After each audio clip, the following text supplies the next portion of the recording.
के आधार पर भारत में जो हिंदू धर्म है उसमें वर्ण व्यवस्था है, और वर्ण व्यवस्था 4 वर्ण व्यवस्था है, ब्राह्मण, क्षत्रिय, वैश्य और शूद्र। तो इसमें मेरे ख्याल से वर्ण व्यवस्था के आधार पर, चूंकि वेद शास्त्र भी हम अपने मस्तिष्क से हटा नहीं पाए हैं, आज भी हम पढ़ रहे हैं, तो उसमें वर्ण व्यवस्था का उल्लेख है। ये भी आप लोगों को जानकारी होना चाहिए, इस प्रश्न में नहीं है, लेकिन जब कभी आप कंपटीशन में जाएंगे तो वर्ण व्यवस्था के बारे में भी पूछा जा सकता है कि हिंदू धर्म में इतने वर्ण व्यवस्था है। हिंदू धर्म में हम सब हिंदू धर्म से हैं, तो वर्ण व्यवस्था है। तो यहाँ जो आए हैं वो हमारे वर्ण व्यवस्था के आधार पर शूद्र समाज के लोग आए हैं, और संवैधानिक भाषा में अनुसूचित जाति, जनजाति एवं पिछड़ी जाति, जो देश में अनुसूचित जाति जो है 15% है, ये नोट करने का है।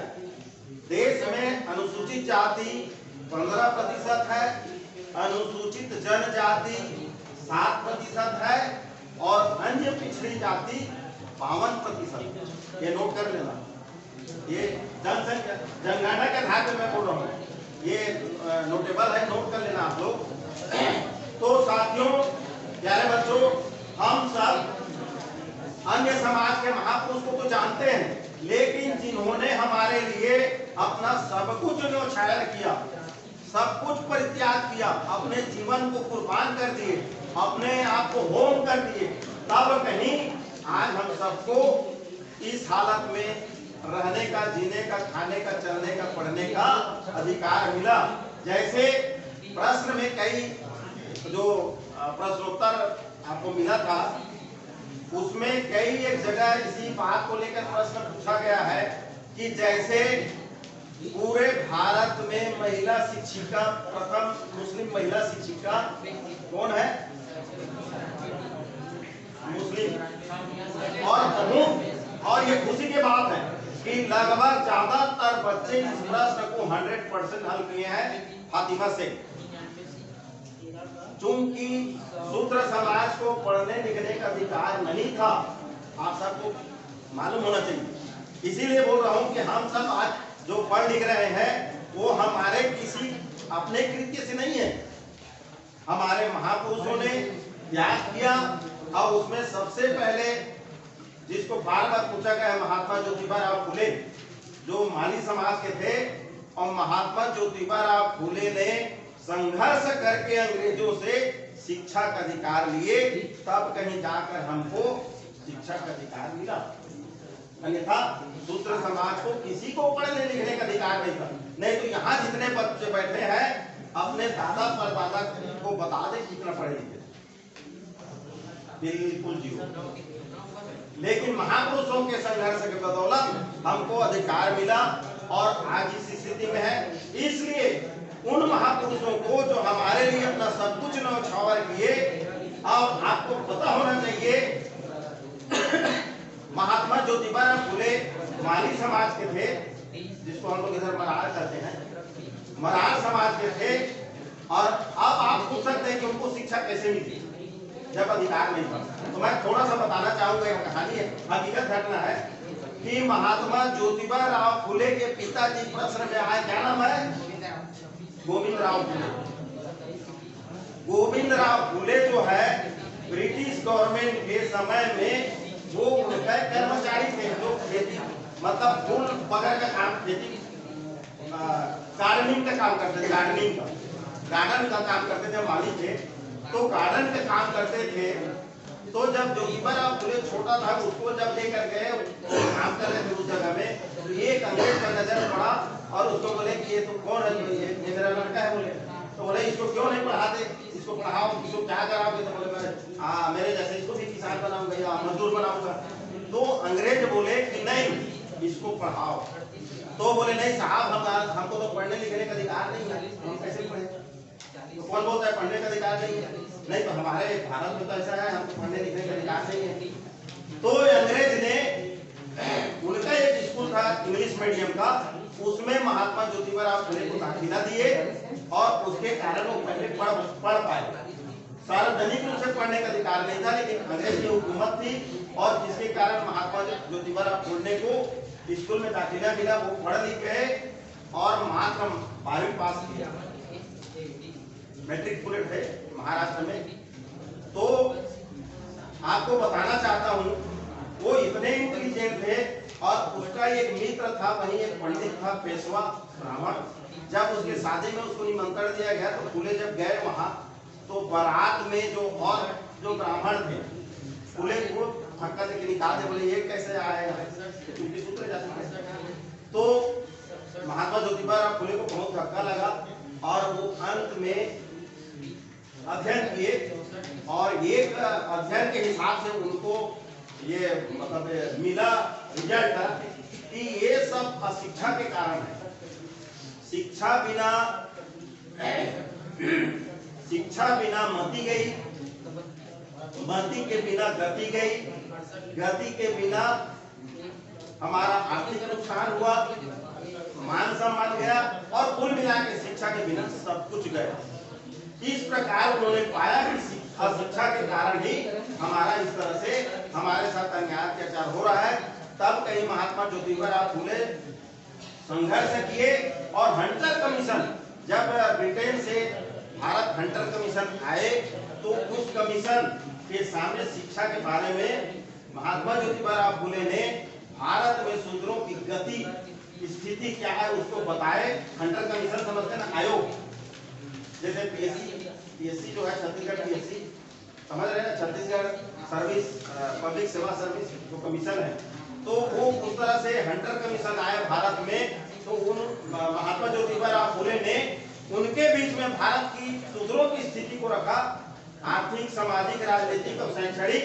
तब कहीं जाके अंग्रेजों ने माना कि यहाँ शिक्षा की जरूरत है, नितांत आवश्यक है और इसलिए हम सबको पढ़ने लिखने का अधिकार मिला और आज कहीं हम पढ़ लिख के आज बहुत आगे बढ़ गए। बाबा साहब डॉक्टर अम्बेडकर, आप लोगों को बताना चाहता हूँ कि बाबा साहब डॉक्टर अम्बेडकर के बारे में आप लोग एनडीटीवी में सीरियल आता है, आप देखना कि जब उसको स्कूल में दाखिला तो मिल गया, उसके पिताजी, उस प्रश्न को पूछा गया है, उनके पिताजी जो है वो फौज में सूबेदार थे, उनके पिताजी सूबेदार थे, आप लोग याद करना। एक प्रश्न उनके बारे में पूछा गया महू। सब जानते हैं कि बाबा साहब अम्बेडकर का जन्म कहाँ हुआ? महू में, महू छावनी में, ये इंदौर जिला में है मध्य प्रदेश में। और महू का फुल फॉर्म होता है MHOW, वो कोई जगह का नाम नहीं है, आप लोग याद करना। इसको IPS IAS की परीक्षा में पूछा जाता है कि what is the full form of Mhow. तो महू का फुल फॉर्म क्या है, ये जगह क्या है? तो बाबा साहब डॉक्टर अम्बेडकर का जन्म स्थली है, उस जगह में ब्रिटिश जो सैन्य मंत्रालय था, उन्होंने महू जो छावनी है इंदौर जिला के बगल में, वो खाली जगह था, वहां छावनी बना के रखे थे। उसी का उस जगह का नाम है Mhow, military headquarter of war. और उसी जगह में बाबा साहब डॉक्टर अम्बेडकर का जन्म हुआ था। तो हम लोग बोलते थे कहाँ जन्म हुआ था, तो महू में, लेकिन महू का उसका क्या पूरा स्थिति है, क्या उसके बारे में जानते हैं? या जगह का नाम है, कोई गांव नहीं है, वो एक कैंप है और उस जगह में पैदा हुए थे, इसलिए उसका फुल फॉर्म महू है। तो बाबा साहब डॉक्टर अम्बेडकर जब बच्चे थे, उनको भर्ती की बात हुई, तो आपको बताना चाहता हूँ साथियों, आज आपके साथ उस तरह से अगर घटना घटती तो आपकी क्या स्थिति रहती। लेकिन बाबा साहब, उसको महापुरुष क्यों बोलते हैं? जितने भी हमारे महापुरुष हैं उसको हम महापुरुष क्यों बोलते हैं? कि उन्होंने अपने जीवन में अपने लक्ष्य को हासिल करने के लिए, चाहे उसके रास्ता में कोई भी बाधा आया है, उससे न डिगे हैं, न डरे हैं, न पीछे हटे हैं। बाबा साहब डॉक्टर अम्बेडकर जब बच्चे थे, कितने साल के बच्चों को भर्ती किया जाता है अभी? 6 साल पास। बाबा साहब डॉक्टर अब 6 साल के जब बच्चे थे उनको भर्ती किया गया, तो आप लोग बताइए उसको भर्ती नहीं लिया जा रहा था। एक शर्त के आधार पे दिया गया भर्ती कि ये स्वयं अपना बैठने का व्यवस्था करेगा, इसको कोई नहीं छुएगा, ये स्कूल के अंदर भी नहीं बैठेगा, ये यहाँ जो सार्वजनिक पानी पीने का जगह है उसमें पानी नहीं पिएगा। इस तरह से ढेर सारा कंडीशन था और उस कंडीशन के आधार पर उसको एडमिशन मिला। बाबा साहब डॉक्टर अम्बेडकर को, जैसे मैं यहाँ कुछ बोल रहा हूँ, मास्टर हूँ, पढ़ा रहा हूँ, तो साथियों उस बच्चा, आप बताइए 6 साल का बच्चा, कोई हमारे जैसे नौजवान या आप लोगों जैसे यूथ नहीं, 6 साल का बच्चा, उसका दिल कितना छोटा रहा होगा और कितना मजबूत था। 6 साल के बच्चा को बाहर, वो जो गेट के बाहर है वहां रख के उसको अब दिन भर खड़ा रखे, जब तक मैं पढ़ा रहा हूं तब तक वहीं से वो पढ़ सकता। फिर भी उस घटना से वो तनिक भी हिले नहीं, अपने लक्ष्य की ओर अग्रसर रहे। और आज आप सब सौभाग्यशाली हैं कि उसके बदौलत आज हमको पढ़ने लिखने, मान सम्मान, ज्ञान, धन संपत्ति, कपड़ा, सारा चीज हमको अधिकार मिला बाबा साहब डॉक्टर अम्बेडकर के चलते। अन्यथा किसी को कोई अधिकार नहीं था। शूद्र समाज को मनुस्मृति कभी पढ़ना, आपको किसी प्रकार का कोई तनिक भी कोई अधिकार नहीं था। जैसे एक जानवर का क्या अधिकार होता है, कोई अधिकार नहीं उसको। जैसे हम लोग बैल पालते हैं या भैंसा पालते हैं, दिन भर खेत में जोते, रात को लाके कोठा में बांध दिए, उसको खाना पर दे दिए और कोई कुछ नहीं देते थे। उसी प्रकार का हम सब शूद्रों का कंडीशन था मनुस्मृति के आधार पे। परंतु इन्हीं महापुरुषों ने, जब बाबा साहब डॉक्टर अम्बेडकर इस बात को समझे कि मुझे पढ़ना है और भारत के जितने मूल निवासी हैं, जो अधिकार भी हैं, उनको अधिकार दिलाना है, ये संकल्प लेकर वो पढ़े।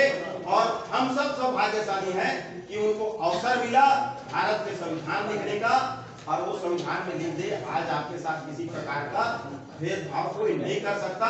अगर कोई भेदभाव करता है किसी भी प्रकार का, जाति, रंग, उम्र, लिंग या वर्ण या धर्म, किसी भी प्रकार का आपको अगर कोई भेदभाव करता है तो वो अपराधी घोषित होगा, उसको जेल में डाल दिया जाएगा। इसलिए हम सब लोगों के साथ आज सम्मान से, इज्जत से, बराबरी का एक अधिकार मिला। बाबा साहब डॉक्टर अम्बेडकर बाहर में रहकर पढ़े, हम सबको तो आज अंदर में बैठ कर मतलब पंखा के नीचे पढ़ने का मौका मिल रहा है। फिर भी अभी बाबा साहब अम्बेडकर को जितना डिग्री वो लिए थे, आज तक भारत में किसी के पास उतना डिग्री नहीं है। इसीलिए जब बराक ओबामा भारत आए तो वो बोले थे कि अगर बाबा साहब डॉक्टर अम्बेडकर अमेरिका में पैदा होते तो उसको क्या बोलते, क्या सिंबल ऑफ नॉलेज बोले, और सन ऑफ अर्थ, विश्व का सूर्य, और उसको प्रतीक मिला सिंबल ऑफ नॉलेज। उसको एक टाइटल मिला सिंबल ऑफ नॉलेज। और कैलिफोर्निया विश्वविद्यालय में अमेरिका कैलिफोर्निया विश्वविद्यालय में उनका स्टेचू है और उसको आज मानते हैं। तो इस प्रकार उनका भी प्रश्न इसमें आया है।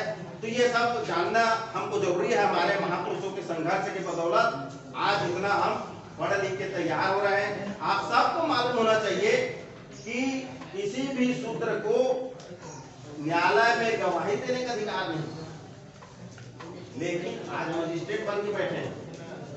किसी भी शूद्र को अपने स्वयं के रक्षा के लिए, आपको आज ताजुब लगता होगा कि नहीं ऐसा कैसे होगा, लेकिन ये 100% सही है कि किसी भी शूद्र व्यक्ति को अपनी रक्षा के लिए हथियार रखने का अधिकार नहीं था। हमारा पक्का घर बनाने का अधिकार नहीं था। हम संपत्ति भी अर्जित नहीं कर सकते थे, वो राजा छीन के ले जाता।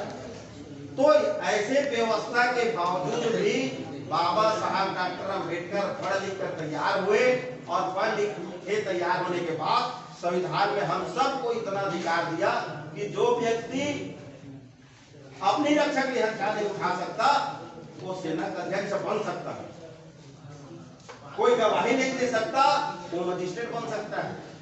जिसको कभी कोई प्रतिनिधि बनने का अधिकार नहीं था तो प्रधानमंत्री बन सकता है। आज आपको मालूम होगा कि जो महामहिम हमारे देश के राष्ट्रपति कौन है, बोलिए। महामहिम रामनाथ कोविंद जी वो शेड्यूल कास्ट के हैं और जिनको उस समय कुछ बनने का अधिकार नहीं था, लेकिन वो आज हमारे देश के 1 नंबर व्यक्ति हैं, फर्स्ट पर्सन है ना। वो भारत के प्रेसिडेंट हैं, राष्ट्रपति हैं, प्रेसिडेंट हैं, उनके पास विशेषाधिकार है। मतलब प्रथम व्यक्ति जब जनगणना होती है, प्रथम व्यक्ति क्यों कहा जाता है? जब जनगणना होगा जैसे देश में अभी, तो पहले उनके घर से जनगणना प्रारंभ किया जाएगा, इसलिए वो प्रथम व्यक्ति है। और दूसरी बात आपको नॉलेज के लिए बताना चाहता हूँ, जब संसद में कोई किसी प्रकार का कानून बनता है, तो जैसे आप संसद है, आप लोगों ने चर्चा कर लिया कि ये कानून बनना है, तो जब तक राष्ट्रपति उस प्रस्ताव में दस्तखत नहीं करेंगे तब तक उसको मान्यता नहीं मिलती। तो साथियों, कुल मिला के ये सब हमारे महापुरुषों के संघर्ष के कारण है, और आज हमारे महापुरुषों के संघर्ष के कारण ही आज हम इतना बहुत अच्छा आज पढ़ लिख कर तैयार हो रहे हैं, सेना में जा रहे हैं, कलेक्टर बन रहे हैं, कमिश्नर बन रहे हैं, एसपी बन रहे हैं, सेना अध्यक्ष बन रहे हैं, सारा चीज। अभी आप लोगों को मालूम होगा कि ये अभी हमारे निकट टीवी पाली की लड़की जो अवध राम गुरु जी थे, उनकी लड़की जो है डीएसपी बनी, वो पुलिस अधीक्षक बनी है। और आपको मालूम होगा कि इसी एरिया से कोसमपुरा थे, एसपी थे, विरोधा से मजिस्ट्रेट थे, बड़े बड़े अधिकारी बने, तो किसके बदौलत? महापुरुषों की बदौलत। तो इन सबको जानना भी आप लोगों को जरूरी है, और साथ ही साथ इस परीक्षा का मकसद है कि हमारे समाज के महापुरुषों के बारे में हमारे विद्यार्थी जाने, प्लस कि आप जब किसी प्रतियोगिता में जाएंगे सर्विस के लिए, मतलब कर्मचारी सेवा आयोग का परीक्षा देंगे, तो उस समय अनायास आपको परीक्षा का सामना करना पड़ेगा। तो ये एक किस्म के आप लोगों का मार्क टेस्ट टाइप का है, इस टाइप का प्रश्न आता है, हमको कैसे हल करना चाहिए, और बहुत कुछ जानकारी मिलेगी। साथ ही साथ आप सबको मानसिक रूप से एक तैयार होने का जरिया है कि आप मानसिक रूप से डेवलप कर रहे हैं, अपने आप को तैयार हो रहे हैं कि परीक्षा इस तरह से होती है, और हम इसके लिए इस तरह से तैयार हैं। और आप सब अभी जैसे रिजल्ट तो देर में आएगा, क्योंकि 150 लगभग आप लोग विद्यार्थी, इतना आसान नहीं है जांच कर पाना। तो निश्चित रूप से अभी मैं ये तो जो प्रश्नोत्तर तो देख रहा था, हमारे सभी विद्यार्थी बहुत ही अच्छा उत्तर दिए, बहुत ही खुशी की बात है, क्योंकि सामान्य पुस्तक में ये सब तो नहीं दिया गया। आप लोग जैसे कोर्स हम पढ़ रहे हैं उसमें लगभग ये सब नहीं दिया गया है, फिर भी आप चाहे जिस कंडीशन में अध्ययन किए, किस साधन से अध्ययन किए, ये आप लोग समझे। लेकिन निश्चित रूप से हमारे सभी विद्यार्थी जो आज परीक्षा दिए हैं, अभी तक सब पास होते गए, मैं 2-4 देखा हूँ, सब पास हुए हैं, अब बहुत ही संतोषजनक उत्तर दिए। देखिए 100% कोई अचीवमेंट नहीं कर सकता, हमारा प्रयास रहता है, आप सबका प्रयास रहना चाहिए कि 100% अचीवमेंट होना चाहिए, लेकिन बहुत ही कम लोग 100% अचीवमेंट कर पाते हैं किसी कार्य के लिए, तो उसको कोई महत्व नहीं दिया जाता। 100% अचीवमेंट बहुत कठिन कार्य है, लेकिन हम सबको 100% अपना कार्य करने का प्रयास करना चाहिए। आप लोग उसमें बिल्कुल खरा उतरे हैं, और बहुत ही अच्छा आप लोग ने हल करके दिया है प्रश्न का। ये निश्चित रूप से एक आप लोगों के जो दिमाग है या क्षमता है या आप लोगों की मानसिक स्थिति है वो बहुत ही मजबूत है। उसको बार बार कह रहा हूँ कि आप सब ने इसको किसी पुस्तक में नहीं पढ़ा, कम समय में आपने अध्ययन किया किसी साधन से और उतना उत्तर दे दिए। तो निश्चित रूप से साथियों आप सब बहुत बहुत ब्रिलियंट पर्सन है, और हमारी पुनः शुभकामना है कि आप आगे जाएंगे और हमारे महापुरुषों के संघर्ष को हमेशा याद करेंगे। हम सब उनके ऋणी हैं, हम सब जितने महापुरुष, लगभग जो इसमें प्रश्न पूछा गया है उसके जितने भी महापुरुष हैं, सुनिए जितने हमारे महापुरुष हैं, ये सुनने का समय, सीखने का अवसर आप सबको मैं बार बार बोल रहा हूँ कि हम लोग थोड़ा सा अब एजेड हो गए, हम लोग पछता रहे हैं कि हमको ऐसा माहौल नहीं मिला ये सीखने, जानने, पढ़ने और अपने जीवन को तलाशने का उम्र है। इस उम्र को अगर आप लापरवाही में गुजारे तो जो व्यक्ति बचपन में खेला, जवानी में काम किया, उसका बुढ़ापा जो है खुशहाल गुजरेगा। नोट करना, जो बच्चा बचपन में खेला, जवानी में अपना काम किया, वो व्यक्ति बुढ़ापा में सुखमय जीवन गुजारेगा। और जो बच्चा बचपन में खेला नहीं, जवानी में काम नहीं किया, काम का मतलब गैंती या हल चलाना ही नहीं है, अपना मानसिक विकास नहीं कर पाना, अपना करियर बना नहीं पाना, अपने लिए अर्थव्यवस्था का व्यवस्था नहीं कर पाना, तो वो व्यक्ति बुढ़ापा में बहुत ही दुखमय उसका जीवन गुजरता है। इसलिए आप लोग बहुत ही सौभाग्यशाली हैं कि इतना आप सब इकट्ठा हुए हैं और अपने करियर के प्रति सजग हैं। और आप इसलिए भी सौभाग्यशाली हैं कि आपको कोई न कोई गाइडलाइन देने वाला है। हम लोगों के समय में हमारे माँ बाप तो पढ़े नहीं थे, तो कौन गाइडलाइन देता। अभी गुरुजी आपको बता रहे थे, बहुत कुछ बताया आपको उतना तो बता रहे हैं, हमको उतना भी नहीं बताते। सरसीवा में सबसे पहले साइंस खुला यहाँ, हम लोगों को मालूम नहीं था क्या होता है साइंस, फिर भी मैं गणित के छात्र था, साइंस लिया, लेकिन हम लोग को मालूम नहीं था कि क्या करना है नहीं करना है। अंधा मतलब अंधकार में निशाना लगाए तीर चला रहे हैं, लेकिन आप सबको तो अंधकार में तीर चलाने की जरूरत नहीं है। आपके अच्छे गुरुजन है, आपको गाइडलाइन देने वाला है। आज आपका समाज जो तैयार हुआ है और भविष्य में भी इस तरह का यहाँ आयोजन होते रहेगा, ये आप लोगों के बहुत हित में है। आप लोग निश्चित रूप से ज्यादा संख्या में आइए और अपना स्वयं का जो ज्ञान है उसको बढ़ाते जाइए, और ये भविष्य में आपको निश्चित रूप से लाभ पहुंचाएगा। कई एक प्रश्न है जिसको मैं IPS के प्रश्नोत्तर में भी देखा हूँ कि जैसे इतिहास को पूछते हैं, अब प्राचीन इतिहास को देखेंगे तो गौतम प्रथम धम्म, जो धर्म जिसको बोलते हैं, ये आप लोग सुनिए।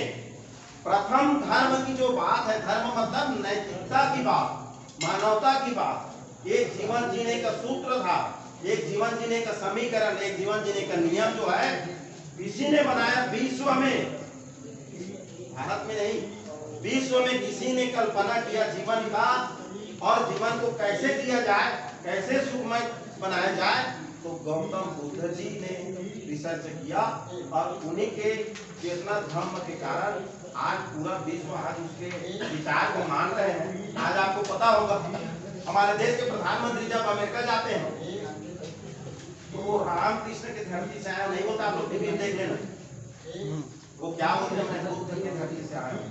बुद्ध को दुनिया जानती है, आज बुद्ध के विचार को लोग मान रहे हैं, और बुद्ध का मार्ग कोई अनावश्यक कुछ नहीं है, मतलब नैतिकता के रास्ता में चले, प्राणी मात्र के जीवन पर दया करें, दया करुणा मैत्री के आधार पर है, किसी के साथ भेदभाव न करें, ये सूत्र उन्होंने दिया। बड़ा साधारण लगता है, लेकिन उसके मार्ग में जो चलेगा, उनके विचार में वो आगे बढ़ेगा। उस विषय में बुद्ध के बारे में जैसे पूछा गया है कि गौतम बुद्ध को बुद्धत्व की प्राप्ति कहाँ हुई, बहुत लोग उत्तर दिए हैं, कुछ लोग भूल गए हैं। उनको बुद्धत्व की प्राप्ति कहाँ हुई, गया में, बोध गया जिसको बोलते हैं बिहार में है, गया में उनको बुद्धिज्म की प्राप्ति हुई। आप जैसे उनके पुत्र का नाम क्या था, उनके माता क्या नाम था, उनके पत्नी का क्या नाम था, उसका बचपन का क्या नाम था, तो ये सारी जो जानकारी है, ये हिस्ट्री का कोई मजाक नहीं है। आप लोग हिस्ट्री का भी अध्ययन किया, आज जो पूछा गया है लगभग हिस्ट्री से संबंध है, कुछ हमारे छत्तीसगढ़ के विषय में है, यही सब तो पूछा जाता है, और ये सब जान गए आप लोग तो IAS बन गए। अब मतलब IAS बन के प्रधान सचिव बन सकते हैं, IPS बन गए तो गृह मंत्रालय का आप सचिव बन सकते हैं, मतलब SP बन सकते हैं, और कुछ नहीं था। यही सब तो आप लोगों को ये प्रथम सम्मेलन है। अगर आप लोग करियर बनाना चाहते हैं, इन्हीं छोटी छोटी बातों को IAS में पूछा जाता है, कोई पढ़ा नहीं पूछा जाता है, छोटी छोटी बातों को पूछा जाता है। जैसे प्रशासन का बेसिक इकाई क्या है, एक पूछ रहा हूँ आपसे, जैसे प्रशासन होता है प्रशासन या जमीन में कौन होता है अधिकारी? जमीनी अधिकारी कौन होता है? तो फील्ड में हमारा काम करता है प्रथम अधिकारी कौन होता है? कर्मचारी में कोतवाल होता है। कोतवाल किसी भी आदेश का कलेक्टर ने ऑर्डर कर दिया, तहसीलदार को आ गया, तहसीलदार ने ऑर्डर कर दिया, पटवारी को आ गया, लेकिन आगे में पेंडिंग कौन करता है? कौन नाती करता है, ऐसा करना है, ऐसा करना है। तो इस किस्म से आप सब निश्चित रूप से आगे बढ़ेंगे, हमारी शुभकामना है। तो और नेक्स्ट जब होगा तो और आपको अच्छी तरह से बताएंगे। अब इसी के साथ मैं अपने वाले विराम दे रहा हूँ।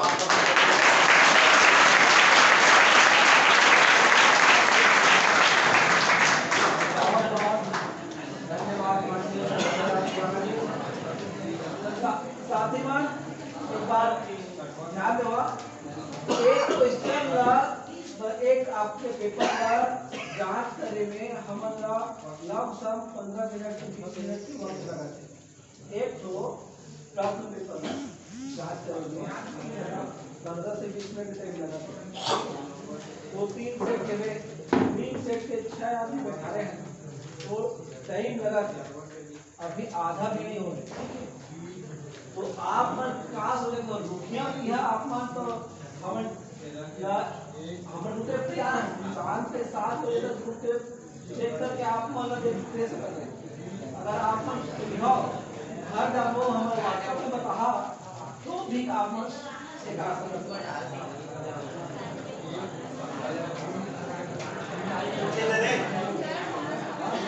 छुट्टी दे दे भैया।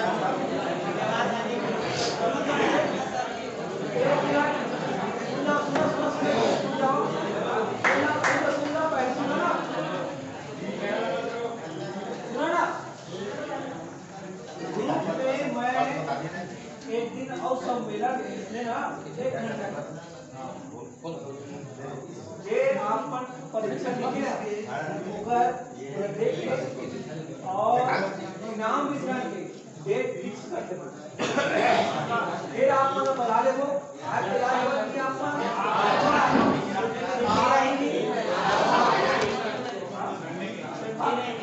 संडे के फुटेजी डेट फिक्स कर क्यों भाई? आप लोग चाहोगे तो जो प्रश्न दिया गया उसको उत्तर बता दें आप लोग।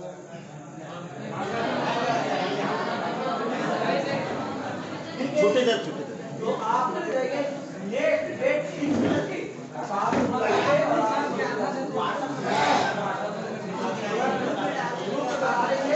लेकिन अब इनाम के लिए आप बुलाएंगे फिर जाएंगे।